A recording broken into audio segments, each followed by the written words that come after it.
Hi అండి. నమస్తే. Welcome to Vishali wonder channel. నేను ఈరోజు చూపించబోయే స్వీట్ రెసిపీ చాలా మంది వరకు అయితే తెలియకపోవచ్చునండి. విలేజెస్‌లో ఉన్నవారు లేదా ఇంట్లో ఎవరైనా పెద్దవాళ్ళు ఉంటే వాళ్ళకి తెలిసిన రెసిపీ ఇది అండి.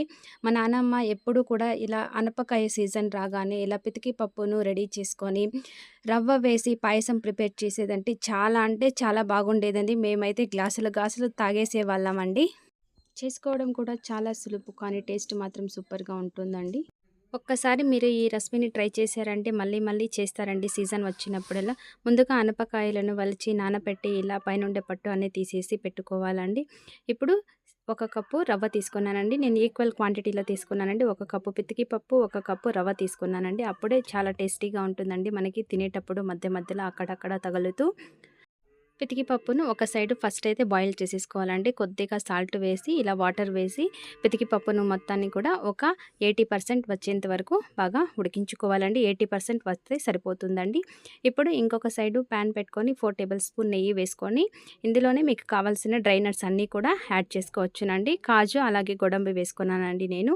ఇవన్నీ కూడా వేయించి పక్కన పెట్టుకున్న తర్వాత ఇందులో వేసే కొబ్బరి మాత్రం చాలా టేస్టీగా ఉంటుందండి. నేతిలో వేయించి వేసుకోవడం వల్ల సూపర్ టేస్టీగా ఉంటుందండి ఈ రెసిపీ. ఇప్పుడు పచ్చి కొబ్బరి ఒక 4 టేబుల్ స్పూన్ వేసుకుంటున్నానండి. మీరు ఎంత ఎక్కువ క్వాంటిటీలో తీసుకున్నా కూడా పర్లేదండి. చాలా టేస్టీగా ఉంటుందండి.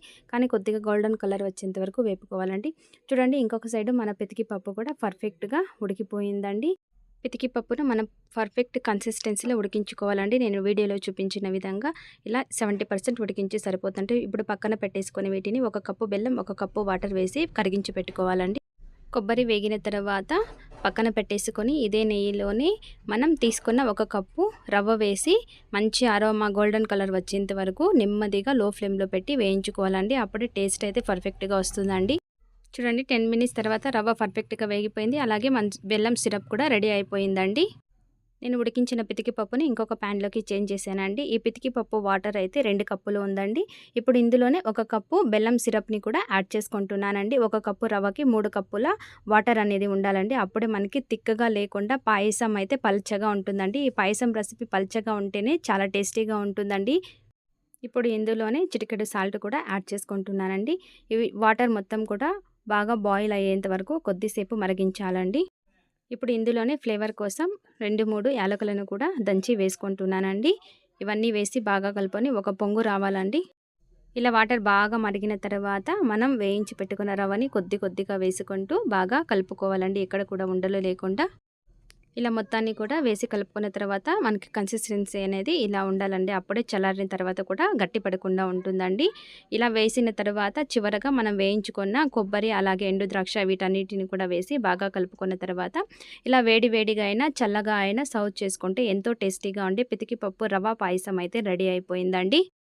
ఓకే ఫ్రెండ్స్, చూసారుగా, సింపుల్ అండ్ టేస్టీగా ఉండే పితికి పప్పు రవ్వ పాయసాన్ని మీరు కూడా ట్రై చేసి చూడండి. మీ ఇంట్లో అందరికీ నచ్చుతుంది. అలాగే మీ ఇంట్లో ఉన్న పెద్దవాళ్ళు కూడా ఈ వీడియో చూడగానే ఎలా చేయాలో కూడా వాళ్ళే పర్ఫెక్ట్‌గా చెప్తారండి. ఓకే ఫ్రెండ్స్, ఈ వీడియో మీకు నచ్చినట్లయితే లైక్ చేయండి, షేర్ చేయండి, సబ్స్క్రైబ్ చేసుకోండి. మరిన్ని ఇలాంటి టేస్టీ రెసిపీస్ కోసం నా ఛానల్‌ని ఒకసారి విజిట్ చేయండి. ఈ సింపుల్ అండ్ టేస్టీ హోల్డ్ రెసిపీని మీరు కూడా ట్రై చేసి మీకెలా కుదిరిందో మీ కామెంట్ ద్వారా చెప్పండి. అలాగే మీ ఫ్రెండ్స్ అండ్ రిలేటివ్స్‌కి తప్పకుండా షేర్ చేసి ఒకసారి ఈ రెసిపీని ట్రై చేయండి. Thank you for watching. Take care. Bye.